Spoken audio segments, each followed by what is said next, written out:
A radioespiritismo.com.br apresenta Recordando Vidas Passadas, com Sérgio W. Soares, estudando a psicoterapia reencarnacionista fundamentada na questão 399 do Livro dos Espíritos e no capítulo 2 do livro Obreiros da Vida Eterna de André Luiz. Apoio ABPR, Associação Brasileira de Psicoterapia Reencarnacionista.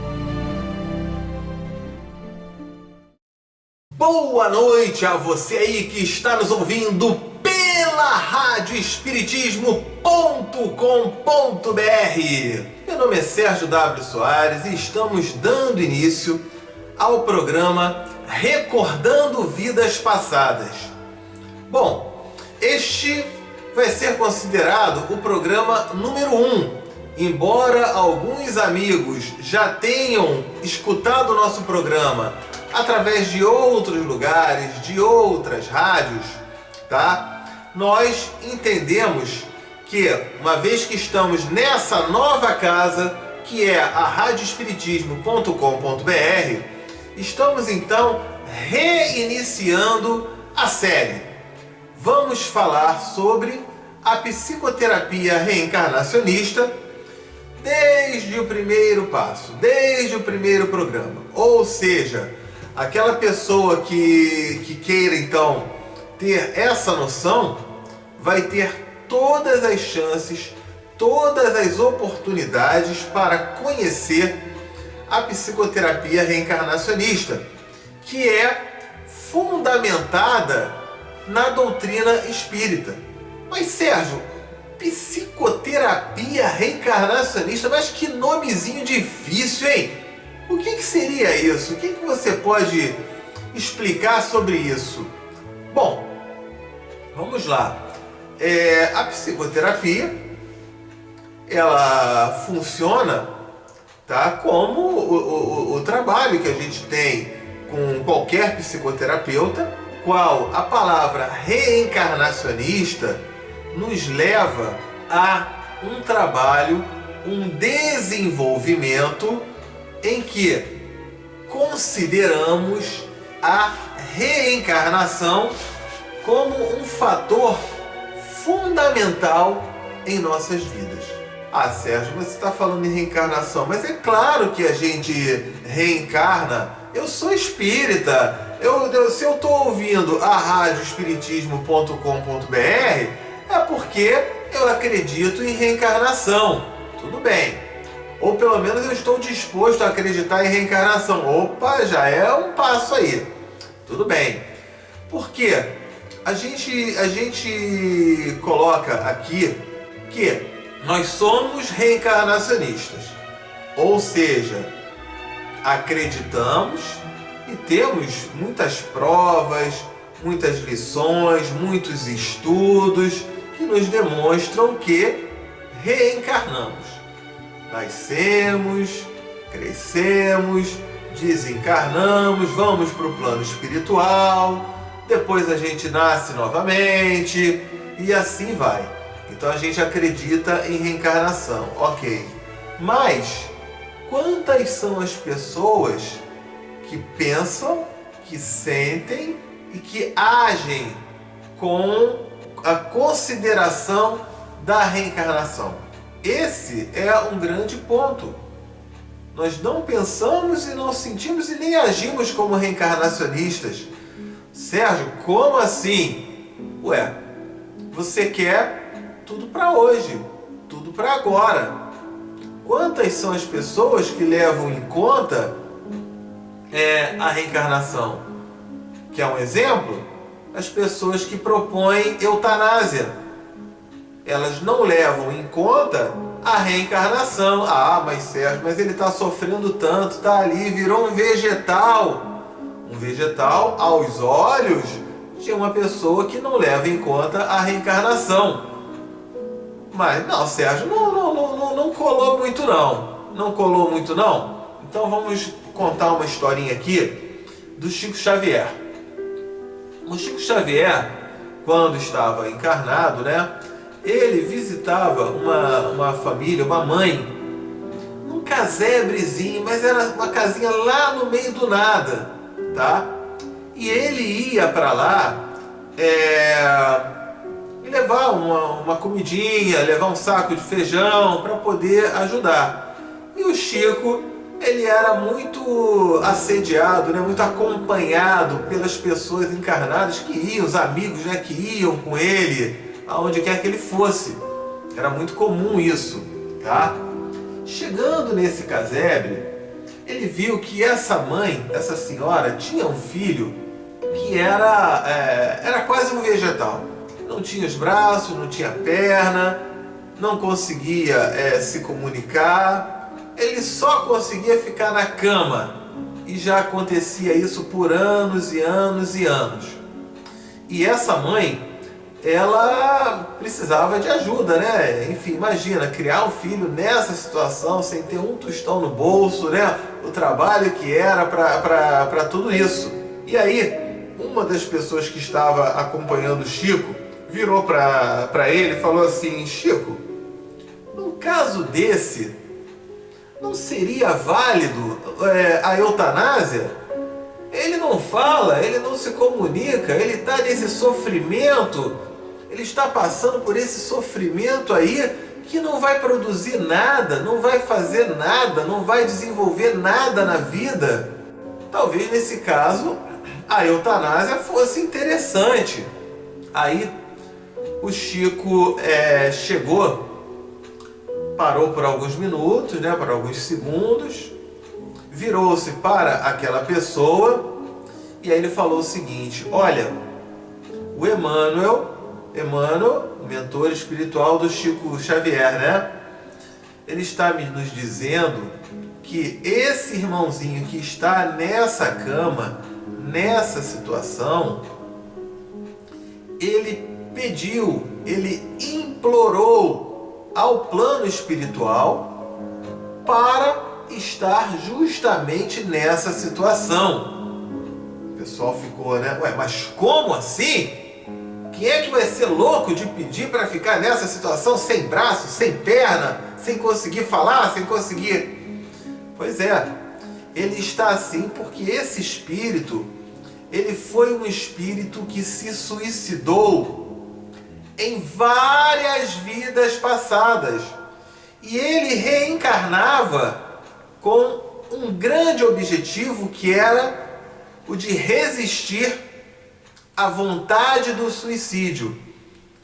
Ele, encontrando dificuldades na vida, obstáculos na vida, ele tinha uma tendência de comportamento a buscar o suicídio. Então ele reencarnava com essa missão: eu vou ter dificuldade, mas dessa vez eu vou resistir. Eu não vou me suicidar não, eu vou enfrentar as dificuldades, eu vou enfrentar. E ele acabava se suicidando. Tá, mas e daí? Bom, e daí é o seguinte, então esse espírito, naquela situação, o Emmanuel contava que estava sendo a primeira reencarnação que ele estava tendo, depois de muito tempo, na qual ele iria completar o seu ciclo, ou seja, iria viver até o final, né, da sua vida, sem o suicídio. Ele pediu para que viesse sem braços, sem pernas e sem a condição de falar, para que ele não tivesse nenhuma chance de tentar se suicidar, de tentar se matar. Então veja, aos olhos terrenos, aos olhos materialistas, essa é uma vida desperdiçada, esse espírito não vai evoluir em nada, não vai progredir em nada. E veja a lição que o Emmanuel deu para todos. Ele mostrou então uma visão reencarnacionista. Estamos então mostrando como é que isso acontece. E em diversos pontos da nossa vida, a gente não leva em consideração o fato de sermos espíritos que reencarnam. Ok? Bom, já conseguimos aguçar aí um pouquinho a curiosidade dos amigos, né? Mas como é que funciona isso em terapia, em psicoterapia? Bom, Antes, deixa eu só fazer uma chamada aqui. Esse programa ele vai ao ar na radioespiritismo.com.br toda quarta-feira às 9 da noite. Tá legal? Tem os horários de reprise, confere lá na grade de programação. E nós temos também uma página no Facebook, onde fica todo esse acervo de programas que a gente já desenvolveu, tá? Então você pode entrar facebook.com, anota aí, facebook.com/recordando vidas passadas. Tudo junto, tá? facebook.com/recordando vidas passadas. Para quem quiser mandar um e-mail pra gente, então você pode anotar aí o e-mail. Já anotou? Pegou o papel aí? Olha, anota aí então. Vamos lá. Anota aí então. Ó, o e-mail amor, perdão e fé, tudo junto. Amor, perdão e fé, @gmail.com. Então, já anotou. E temos também o nosso WhatsApp.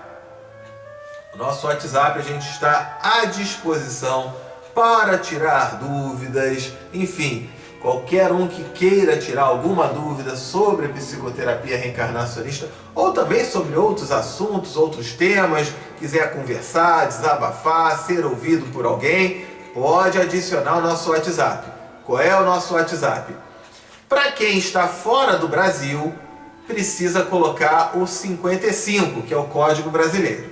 Para quem já está no Brasil, então você vai colocar 21, que é o código do Rio de Janeiro. 21 99247 5631. Vamos repetir. 21 99247 5631. Tá ok? Então pode nos adicionar, pode mandar as mensagens, tá legal? A gente sempre responde. Nem sempre dá para responder na hora que a pessoa manda, mas 100% das mensagens que são enviadas pelo WhatsApp, elas são respondidas. Pode ter certeza disso. Seja para quem está no Brasil, seja para quem está fora do Brasil. Tá legal? Então, vamos conversar um pouquinho sobre a psicoterapia reencarnacionista, que chegou há 20 anos, em 1996, pelo Dr. Mauro Quitico, que é atualmente o presidente da ABPR. O que é a ABPR? A Associação Brasileira de Psicoterapia Reencarnacionista.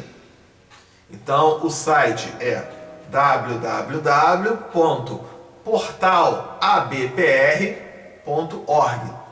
Ali você vai encontrar muitas informações sobre a psicoterapia. Você vai ter a oportunidade de buscar psicoterapeutas em várias cidades, em vários estados pelo Brasil, inclusive alguns países, né, também fora do Brasil já tem psicoterapeutas que trabalham com as pessoas os traumas, as fobias, estresse, depressão, situações do dia a dia, com o auxílio das regressões a vidas passadas. Sérgio, eu sempre ouvi falar que regressão não é legal. E o esquecimento do passado? A gente não tem que ter o esquecimento do passado? Não é dito isso? Que a gente tem que ter a resignação, a gente tem que ter a compreensão de que não nos cabe o direito de querer ficar sabendo do nosso passado? Eu sempre ouvi falar sobre isso, Sérgio. Eu também sempre ouvi falar sobre isso. Mas o que acontece? Vamos ler então o Livro dos Espíritos, perguntas 392 até 399, que fala justamente sobre esquecimento do passado. O que acontece? Ele coloca que é muito importante, sim, a gente ficar querendo saber o que foi na vida passada. Eu fui rei na vida passada, eu fui rainha, eu era rico, eu era pobre. Ah, eu acho que eu tinha muito dinheiro, eu acho que era muito bom. Ah, já outras pessoas falam, né? Eu sofro tanto nessa vida que se eu fizer uma regressão, vou mostrar que eu estava jogando pedra na cruz. Tem gente que adora falar isso, né? Para merecer essa vida eu joguei pedra na cruz. Então eu vou querer ver a regressão? Não, eu tenho um marido, esse meu marido, ele é infernal, ninguém aguenta, meu Deus do céu, eu queria ter uma regressão para ver que mal eu fiz a essa criatura para eu ter reencarnado e estar tendo ele como meu marido. Tem várias pessoas, né, que mandam depoimentos e informações sobre isso. Para esse tipo de situação, realmente, não deve valer muito a pena, né? Agora, se a gente for buscar na pergunta 399, ele fala sobre tudo isso, tá? Do esquecimento do passado, que é muito importante para a gente poder ter os nossos resgates, as nossas oportunidades, porque fizemos muitas coisas erradas em vidas passadas. Ainda fazemos nessa vida. A gente não é lá essas coisas. Eu não me lembro agora se foi André Luiz, ou se foi Emmanuel, ou se foi Ramatiz, eu não me lembro agora quem. Mas ele nos conta que para estarmos nesta vida atual, para termos reencarnado nesta vida atual, nós já passamos por mais ou menos 2.500 encarnações. Não são 250 não, 2.500 para estarmos aqui dessa forma. E olha que a gente não é lá grandes coisas não, é?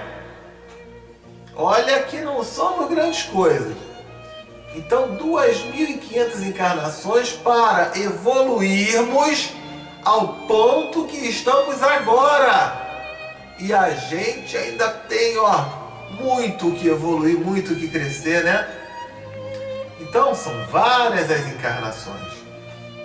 E aí, sobre a lembrança de vidas passadas, o que consta na pergunta 399 do Livro dos Espíritos? Ele faz vários comentários sobre isso. O espírito goza sempre do seu livre-arbítrio, em virtude desta liberdade que, no estado de espírito, ele escolhe as provas da vida corporal e que, no estado de encarnado, delibera se as cumpre ou não, escolhendo entre o bem e o mal. Denegar ao homem o seu livre-arbítrio será reduzi-lo à condição de máquina. Denegar, não é delegar. Então o que acontece? Todos nós escolhemos durante o nosso projeto de reencarnação as provas, as dificuldades, os obstáculos, as coisas boas também.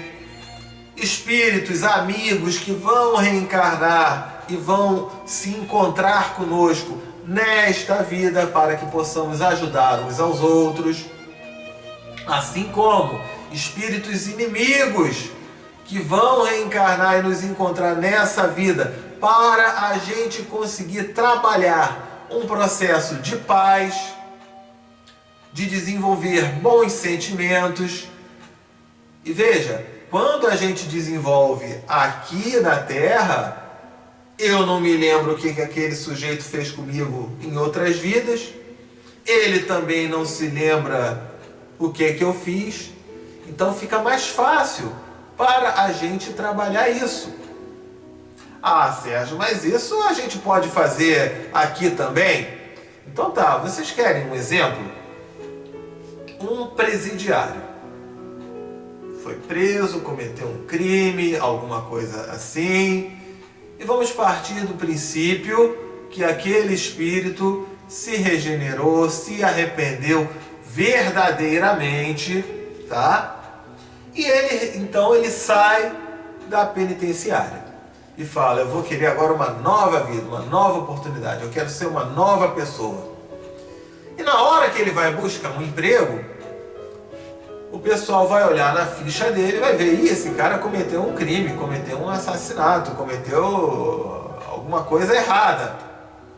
Quantos vão dar oportunidade para ele? Praticamente ninguém. Vão ser raríssimos os exemplos, por uma questão de medo, uma questão de autopreservação. Não estamos aqui condenando e nem absolvendo, não estamos aqui para julgar, mas o que a gente coloca? Não é um fato. Ah, Sérgio, eu não penso assim. Um exemplo, aquele goleiro do Flamengo, que foi condenado a não sei quantos anos e foi solto, e aí um clube de futebol estava querendo contratar ele, e a torcida já chegou e falou: não, a gente não quer ele, não quer ele, não quer ele. Não vou julgar aqui se esse rapaz ele está arrependido ou não, mas ele quer tocar a vida dele, ele quer tentar tocar a vida dele. Não estamos condenando e nem absolvendo, e nem defendendo. Estamos comentando um fato apenas, tá? As portas naturalmente vão se fechar. Mesmo que ele venha a ser contratado por aquele clube, quando ele sair na rua, vai ficar todo mundo chamando ele, xingando ele e coisa desse tipo. Então o que acontece? Muito provavelmente esse espírito, para cumprir o seu resgate, ele vai precisar o quê? Reencarnar, para poder então trabalhar esses bons valores. Ele tendo se arrependido, ele conseguir o seu progresso, a sua evolução. Então veja, o esquecimento do passado, nesse ponto, ele é muito importante.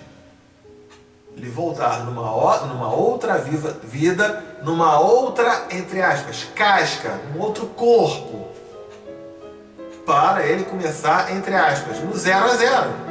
Agora, tem uma observação muito importante. Vamos ler aqui na pergunta 399.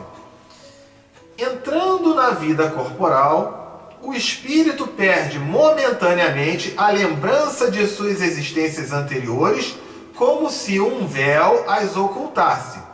Legal. É um véu que oculta, né, que nos impede de visualizar o nosso passado.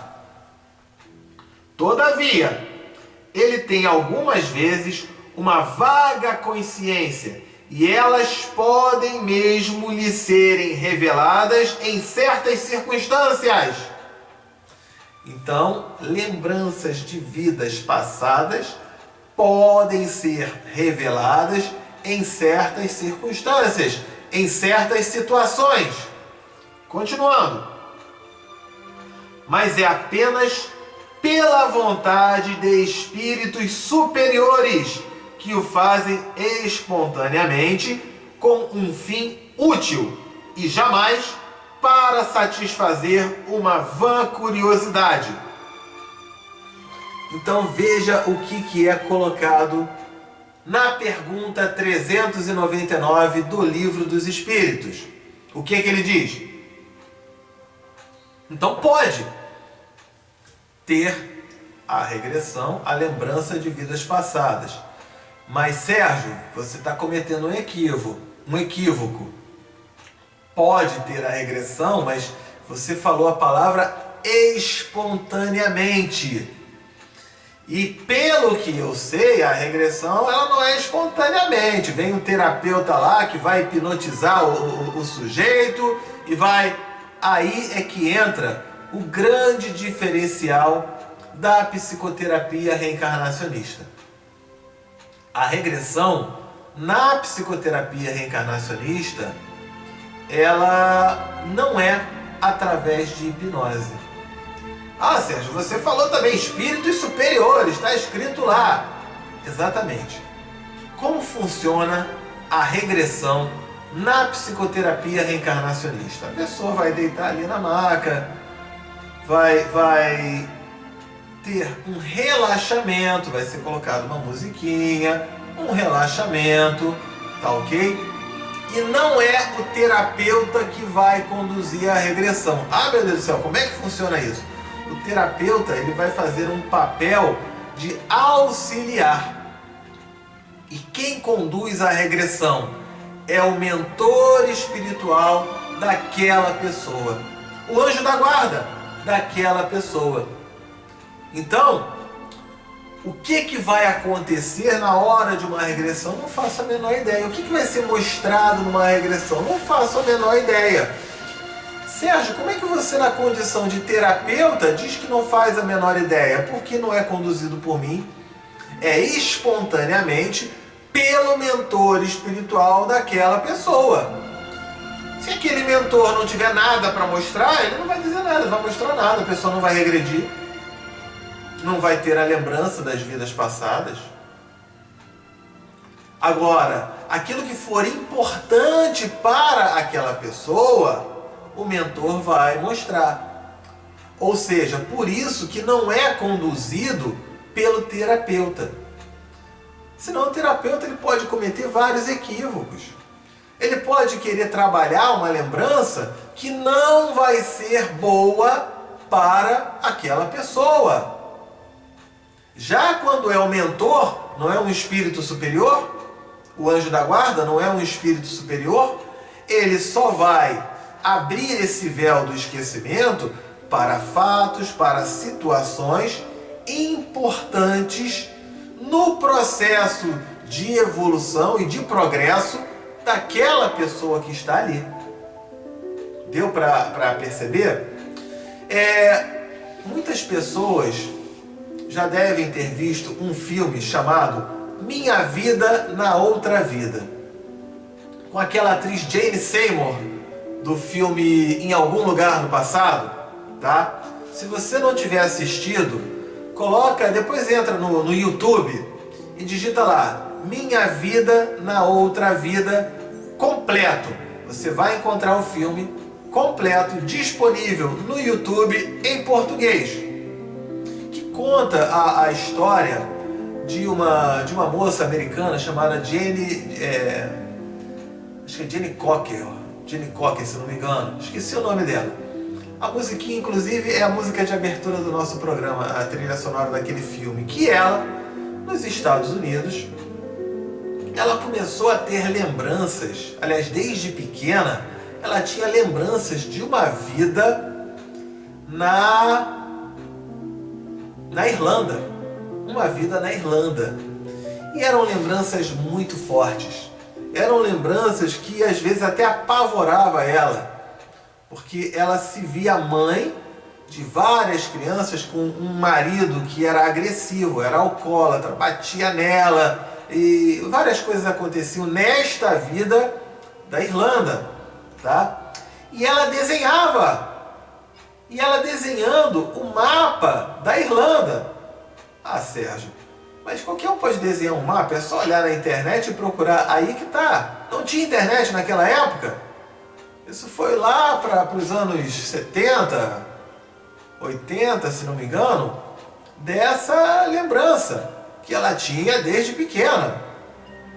E aí, o que aconteceu? Ela foi se tratar com um terapeuta de vidas passadas que resolveu estudar o caso dela. E aí ela acabou tendo muitas lembranças, mas eu não vou contar o final, porque para quem quiser assistir o filme, vale muito a pena. É emocionante. Mas ela reencontrou os parentes, os filhos da vida anterior e conseguiu resolver. Tinha uma situação lá muito importante para ser resolvida. E ela conseguiu ir atrás, pelo menos foi atrás dessa resolução. Se resolveu ou não, vocês vão ver no filme, tá ok? E veja só, então ela teve essas lembranças, mas nessas lembranças vinham sofrimentos, vinham situações que não eram muito boas para ela. No filme, a gente vai ter ali um roteiro adaptado, né? Para que tenha ali um final legal e tudo mais. O filme ele consta baseado em fatos reais. Mas ela, a Jenny Cocker, escreveu um livro contando esses episódios, essas situações da vida e do tratamento que ela teve que fazer, o tratamento de vidas passadas que ela fez. Veja, nós não estamos aqui nem querendo criticar e nem de outros tratamentos. Mas o tratamento, quando ele era conduzido pelo terapeuta, muitas vezes ela tinha que lembrar, ou ela deveria lembrar de um detalhe em especial, e o terapeuta, ele inevitavelmente, quando é o terapeuta que conduz, inevitavelmente ele vai fazer um papel de investigador. Ele vai buscar, vai fuçar ali naquela vida passada fatos, situações, detalhes, e muitas vezes ele pode acabar se desviando, buscando uma lembrança que não faria bem para aquela pessoa, num estado de hipnose, né? Ela conta isso no livro dela, que teve sessões de psicoterapia, de regressões, que ela voltava se tremendo toda. Voltava num estado de choque. Porque ela era conduzida, embora tenha sido muito útil, e é muito bom esse tratamento também, traz bons resultados, quando o psicoterapeuta ele tem uma boa conduta, ele tem um bom feeling, né? Um bom sentimento ali, uma boa intuição na hora de investigar. Mas somos passíveis de erro, corre o risco de investigar alguma coisa que não devia e lembrou algo que não era muito legal. Agora, com a psicoterapia reencarnacionista, primeiro, não tem hipnose.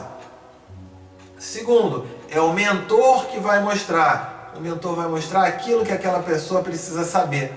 Ninguém vai ficar fuçando algo que não vai ser importante para aquela pessoa. Mas como é que eu vou saber o que é importante e o que não é, Sérgio, na condição de terapeuta? Por isso, a gente confia no mentor espiritual, no anjo da guarda, espíritos superiores, conforme consta na pergunta 399. Tem um outro ponto muito importante na psicoterapia reencarnacionista, nessa regressão. A Jenny Cocker, né, no livro dela, ela conta que voltava de algumas regressões se tremendo toda. Na psicoterapia reencarnacionista, que foi trazida pelo doutor Barcelos, no livro Obreiros da Vida Eterna, capítulo 2, se der tempo a gente vai fazer essa leitura hoje. Caso não dê tempo, semana que vem a gente vai trabalhar em cima disso. Toda quarta-feira, às 9 da noite, hein? Horário oficial brasileiro. Então, tem sempre um programa novo. Mas voltando lá à situação. O mentor, quando é na psicoterapia reencarnacionista, a pessoa não termina a regressão se tremendo toda. Muito pelo contrário. Ela chega ao que se chama, o mentor espiritual leva ela, conduz ela ao chamado ponto ótimo. O que é o ponto ótimo, Sérgio? Eu quero entender isso. Vamos lá. Bom, a nossa emoção, nós temos memória, a nossa memória comum, né? A nossa memória cerebral. E nós temos a nossa memória emocional. O que vem a ser a memória emocional? Na verdade, os fatos da nossa vida, desta ou de outras vidas, ficam registrados na nossa memória emocional. A nossa lembrança de fatos e situações, ela não ocorre de uma maneira cronológica. O que é uma maneira cronológica? Bom, hoje eu tenho que me lembrar melhor do que eu fiz hoje em relação ao que eu fiz ontem. O que eu fiz hoje é mais recente, eu tenho que me lembrar melhor. Eu tenho que me lembrar melhor do que eu fiz ontem em relação ao que eu fiz na semana passada. O que eu fiz ontem tem pouco tempo, o que eu fiz semana passada tem mais tempo. A chance de eu me lembrar melhor do que eu fiz ontem é muito maior. E é muito maior do que eu me lembrar de algo que aconteceu há um mês atrás ou há um ano atrás. Mas não é assim que funciona. Como não, Sérgio? Eu me lembro de algumas coisas. Você se lembra? Vamos dar um exemplo agora. Você se lembra aonde você estava ou com quem você estava na terça-feira da semana retrasada, por volta de 11 da manhã? Dificilmente você vai se lembrar. Agora, para as pessoas mais velhas, mais idosas, mais experientes, pronto. O dia 11 de setembro de 2001, por volta de 11 da manhã, quando houve o ataque das Torres Gêmeas, você lembra onde você estava? Com quem? Muito provavelmente você vai se lembrar e vai me contar isso com riqueza de detalhes. Porque foi um evento, foi um fato que marcou, tocou no seu emocional. Você lembra do dia que o Ayrton Senna morreu? Que ele desencarnou? Aquele domingo, 1º de maio de 1994. As pessoas... eu lembro, eu estava com não sei quem, eu estava sozinho, eu estava nisso, eu morava em tal lugar. Vai lembrar com uma grande riqueza de detalhes. Você lembra do dia que o Brasil perdeu para a Alemanha? Dos 7-1 lá da Alemanha? Se você gosta de futebol, provavelmente você vai se lembrar. Ou acompanha, né? Que ficou todo mundo chocado com aquela chinelada, né? Aquela coisa toda. Você lembra o dia do seu casamento? As moças lembram da sua festa de 15 anos? Vão lembrar com riqueza de detalhes. O dia do nascimento do seu filho, da sua filha. Vão lembrar. Por quê? É a memória emocional que prevalece.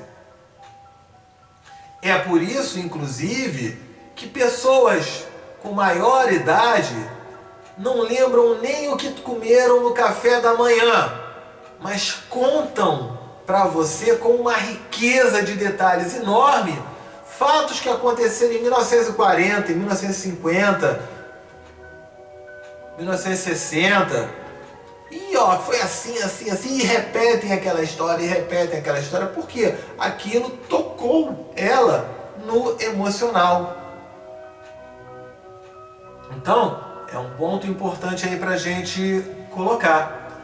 E essas emoções vêm também de vidas anteriores. Nós trazemos o nosso emocional de vidas passadas também. Mas, vamos lá, vamos retornar um ponto ali que a gente saiu do tema. Na regressão, o ponto ótimo. O que é o ponto ótimo? Então, se eu finalizo uma regressão numa situação de trauma, de catarse, né? Eu lembro, caramba, eu me lembrei do momento que eu fui torturado, eu tomava choques elétricos, acontecia tudo. A pessoa volta da regressão se tremendo toda. Ela vai sair na rua toda apavorada, toda perturbada. Então, quando é com a psicoterapia conduzida pelo mentor, ele sabe que pelo estado emocional da pessoa, ela vai voltar da regressão muito sintonizada com aquele momento. Vou dar um exemplo. Quando você vai ao cinema, como é que você sai do cinema? Você acabou de ver um filme. Se foi um filme de ação, acabou o filme, mas você não sai do cinema aqueles primeiros minutos, você não sai agitado?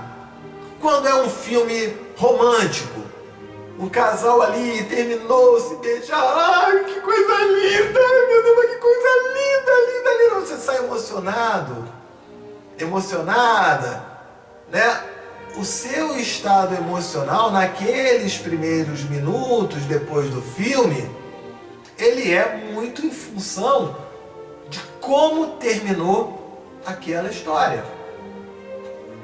Então, o que acontece? Nosso processo de encarnações, de reencarnações. Vamos colocar a situação de André Luiz no filme Nosso Lar, tá bom? Vamos supor que André Luiz esteja reencarnado e foi fazer uma regressão através da psicoterapia reencarnacionista. Tá legal? Então, ao fazer isso, o mentor vai mostrar para ele aquela vida que ele teve quando estava reencarnado. O início do filme Nosso Lar. Ele com os familiares, aquela situação toda. Se formando em medicina, atendendo as pessoas. Algumas pessoas ele não tinha tanta paciência assim. Gostava de tomar uma asinha no final do dia. E com isso ele foi criando um suicídio inconsciente. Ele tomava, consumia ali aquele álcool que fazia mal para ele, abreviou a vida dele, fez ele desencarnar mais cedo. Trouxe a ele uma doença que levou ao desencarne, mas tudo bem. Aí ele chega naquela área do umbral quando desencarna, né? Aquela área de trevas, de sofrimento. Se ele terminasse a regressão nesse ponto do umbral, para quem assistiu o filme, né? Espíritos perturbados, perturbando ele porque ele estava em sintonia com aquela região. Como é que ele iria voltar da regressão? Ele ia voltar se tremendo todo, né? Então, ele continuaria essa regressão, muito provavelmente ele estaria continuando com a história dele, as dificuldades que ele atravessou e tudo mais. E aí o que é o ponto ótimo? O ponto que terminou o filme Nosso Lar. Ele retornando à pátria espiritual, sendo auxiliado por espíritos benfeitores, que mostraram a ele todas as dificuldades, todos os pontos que ele precisa melhorar, mas finalizando no ponto ótimo. Num ponto que ele, ao retornar, se você tivesse ali, o André Luiz tendo aquela regressão, e ele terminasse a regressão no mesmo momento em que terminou o filme Nosso Lar, com ele sendo, né, amparado pelos espíritos de luz, pelos espíritos amigos, pelos orientadores, com um sentimento de muita paz, de muita alegria, de muita tranquilidade. E aí ele encerra a regressão nesse momento. Ele não vai voltar bem? Ele vai sair do consultório nas nuvens, tranquilo, em paz. Uma paz que talvez aquela pessoa esteja procurando há anos. Porque isso acontece demais com pessoas que buscam a psicoterapia reencarnacionista. Então finaliza no ponto ótimo. E quem é que conduz a esse ponto ótimo? É o mentor espiritual da pessoa, espíritos superiores. Então tem esse aspecto aí na regressão, né? E aí depois vai ser analisada aquela regressão para trabalharmos os pilares da psicoterapia reencarnacionista. Quais são os pilares da psicoterapia reencarnacionista? Primeiro, é o confronto entre a nossa versão persona com a nossa versão espírito. Como é que é isso, Sérgio? Bom, o que vale mais? É o Sérgio encarnado, que tem uma vida. Sérgio encarnado nasceu no dia 3 de julho de 1969 e tem uma vida limitada. Vai ter um dia que eu vou desencarnar, inevitavelmente. Mais importante, é este Sérgio ou é o Sérgio na versão espiritual? Ou seja, é a versão espiritual. Aliás, eu não sou o Sérgio. Como assim, Sérgio? Eu não sou o Sérgio, eu estou Sérgio. Estou. Em 1769, na Holanda, eu estive Anne. Eu fui uma mulher na Holanda. Em 1769. Em outras vidas, eu posso ter sido homem, posso ter sido mulher e por aí vai. Eu posso ter sido branco, negro, asiático. Eu posso ter sido rico, pobre. Eu posso ter sido uma pessoa com saúde, uma pessoa doente. Diversas as situações. E tudo dentro de uma razão, dentro de um motivo. Dentro da justiça de Deus. E que nos esclarece demais, somente pela reencarnação, é que nós vamos compreender a justiça de Deus. Porque se não levarmos em consideração o fator de reencarnação, como é que eu vou falar assim, poxa, eu nasci nesse Brasil, né? É crise, é político roubando, é tanta coisa errada, é tanta coisa... Eu não podia ter nascido lá na Suécia? Eu nasci com uma doença tal, tanta gente que nasce saudável. E você que está reclamando de ter nascido no Brasil, se tivesse nascido em Israel, lá naquela área lá daquelas brigas, daquelas cidades lá que foram destruídas, pode ter certeza que qualquer um de lá sonharia em estar morando no Brasil, em ter nascido no Brasil. E a gente aqui está reclamando. Cada um tem o seu resgate. Ok? Então é importante a gente ter essa percepção. Quando a gente leva em conta o fator reencarnação, quitação de débitos, situações para o nosso progresso, para a nossa evolução, aí sim vai fazer sentido. Fora isso, não faria sentido uma pessoa nascer saudável e outra pessoa nascer doente. Um nasce rico e o outro nasce pobre. Onde estaria a justiça de Deus? Deus não estaria sendo justo? Não estaria dando oportunidade para cada um? Então, quando a gente vai analisar por esse lado, né, aí sim faz sentido. E aí vem versão persona, versão espírito. É a gente entender que estamos aqui para atravessar situações na nossa vida para o nosso progresso moral e evolução espiritual. Estamos aqui para a nossa evolução espiritual. É esse o grande ponto, ok? Então, diante dessa evolução espiritual, nós precisamos compreender que o ego, o eu quero tudo para hoje, eu quero tudo para agora. Se não acontece, eu fico na bronca, eu fico com raiva, eu fico zangado, eu bato o pé e por aí vai. É importante eu compreender. Nem sempre aquilo que agrada o meu ego, aquilo que faz bem ao meu ego, vai fazer bem ao meu espírito, ao meu progresso, ao meu plano de evolução na condição de espírito. Então, eu tenho um parente difícil, eu tenho uma situação tal que eu preciso atravessar, que me incomoda muito, que me deixa chateado. Atrapalha meu ego. Mas eu preciso compreender que muitas vezes aquilo é necessário para eu desenvolver algumas virtudes que são importantes para o meu progresso na condição de espírito.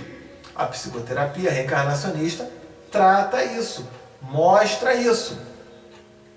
Outro pilar da psicoterapia reencarnacionista. Depois, nos próximos programas, a gente vai tratar de cada um desses com a maior calma, com a maior tranquilidade, um a um. Tá ok? Vale a pena, então, acompanhar os próximos programas. Personalidade congênita. O que é a personalidade congênita? São características que eu tenho e que já vêm de várias e várias vidas anteriores. São processos que eu tenho para reagir a determinadas situações e que eu preciso corrigir. E como é que acontece isso? Da seguinte forma: aquilo que eu preciso corrigir, aquilo que eu preciso melhorar, é o que mais vai acontecer na minha vida. Como assim, Sérgio? Se eu precisar desenvolver a virtude da paciência, como é que eu posso desenvolver a virtude da paciência? Sabe como? Enfrentando situações que tirem você do sério. Você vai acordar, vai pegar engarrafamento, vai ter problema, vai ter um chefe que enche o teu saco, a esposa, os filhos, os colegas lá de trabalho, os vizinhos vão tirar você do sério. É assim que se desenvolve a paciência. Ah, Sérgio, não quero isso não. Tudo bem. Veja, para você conseguir desenvolver essa virtude da paciência, você vai enfrentar situações de impaciência que vão provocar isso. E cabe a você, na tua personalidade congênita, mudar o seu padrão de comportamento. Tiraram você do sério, você deu um tapa naquela pessoa, brigou, gritou, vai continuar tendo problemas. A gente deve perceber que nós não somos muito vítimas, não. A gente adora ser vítima, mas nós não somos vítimas, nós somos criadores dessas situações. Eu vou dar um exemplo de personalidade congênita. E nós podemos mudar o nosso padrão de comportamento para tudo aquilo que a gente tem como resultado algo ruim, algo que nos desagrada, tá? A gente pode mudar o nosso padrão de comportamento. Apesar da gente sempre querer que o outro mude o seu comportamento, né? Eu quero que o outro mude, o outro faça assim, o outro faça daquele jeito. Eu não posso mudar o comportamento dos outros, mas eu posso mudar o meu. A minha personalidade congênita. E uma vez fazendo isso, eu vou conseguir compreender muitas coisas. Eu vou conseguir encontrar a minha paz, o meu progresso, a minha evolução na condição de espírito. Vou dar um exemplo aqui de padrão de comportamento com a personalidade congênita e o processo de vitimização. A gente se coloca como vítima, né? Aliás, desde pequeno, culturalmente, nós somos acostumados a aprender a ser vítima. A criança pequenininha derrubou, bateu com o pezinho na mesa, o nenenzinho lá. Aí ele... Aí o papai, a mamãe... mesa feia, mesa boba. Aí dá um tapinha na mesa boba, coitadinho. Olha só, já ensina desde pequeno a criança a ser vítima e ainda culpar os outros, culpa até a mesa. Provavelmente você conhece alguém que já fez isso, ou senão, é você que faz isso? Disfarça, olha pro alto, finge que não foi você, vamos ouvir lá. Mas vamos pensar nisso também, né? Então, um padrão de comportamento, personalidade congênita. Vamos lá. O sujeito, uma mãe, teve um filho, botou ele na escola. E esse garoto, entrando na escola, os amigos começaram a colocar apelidos nele. E botavam um apelido aqui e tal, aquela coisa toda, aquela turma toda. E aí o garoto reagia chorando. Começava a chorar, ficava com raiva, ficava zangado e tal.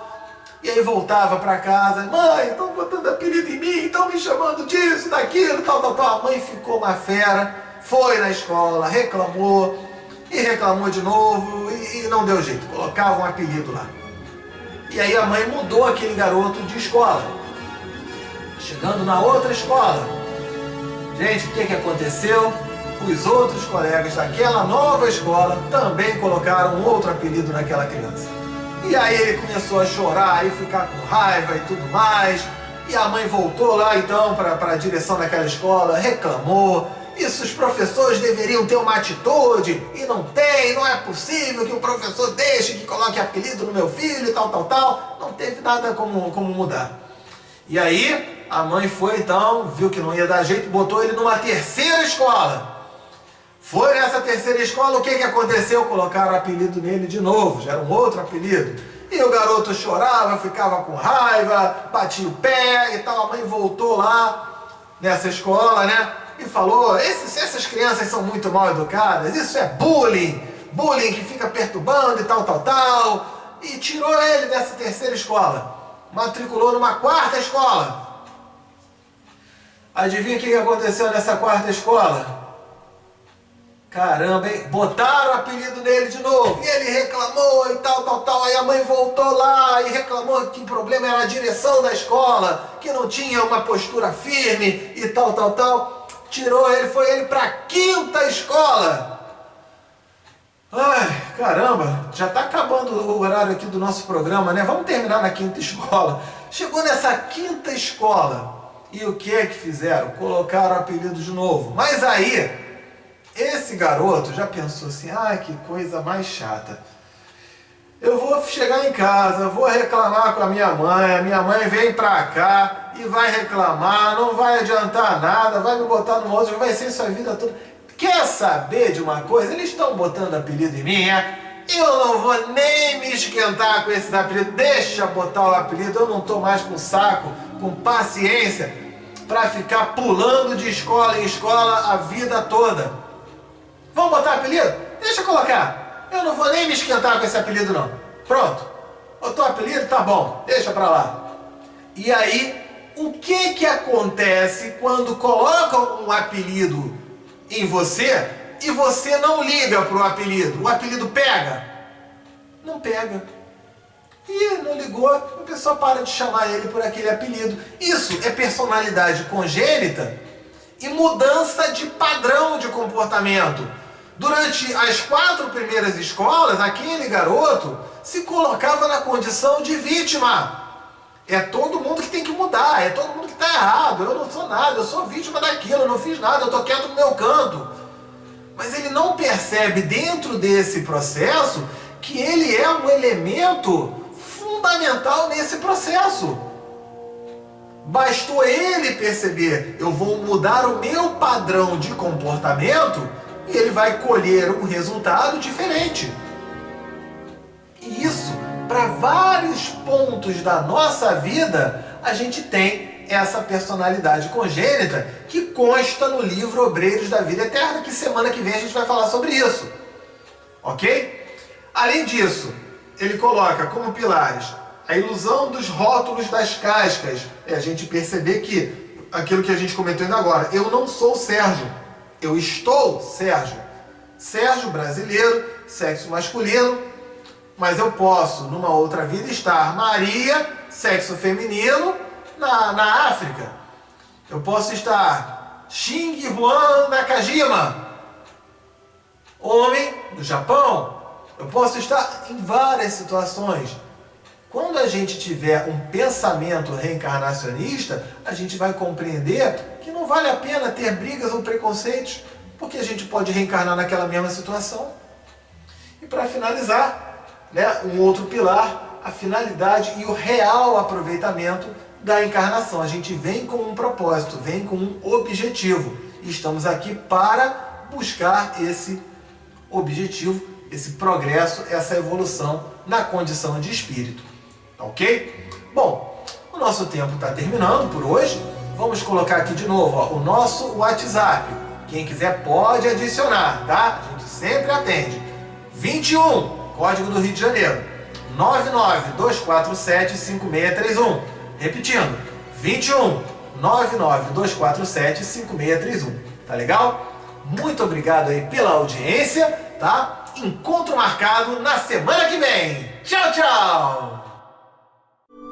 Você acabou de assistir na radioespiritismo.com.br Recordando Vidas Passadas, com Sérgio W. Soares, estudando a psicoterapia reencarnacionista fundamentada na questão 399 do Livro dos Espíritos e no capítulo 2 do livro Obreiros da Vida Eterna de André Luiz.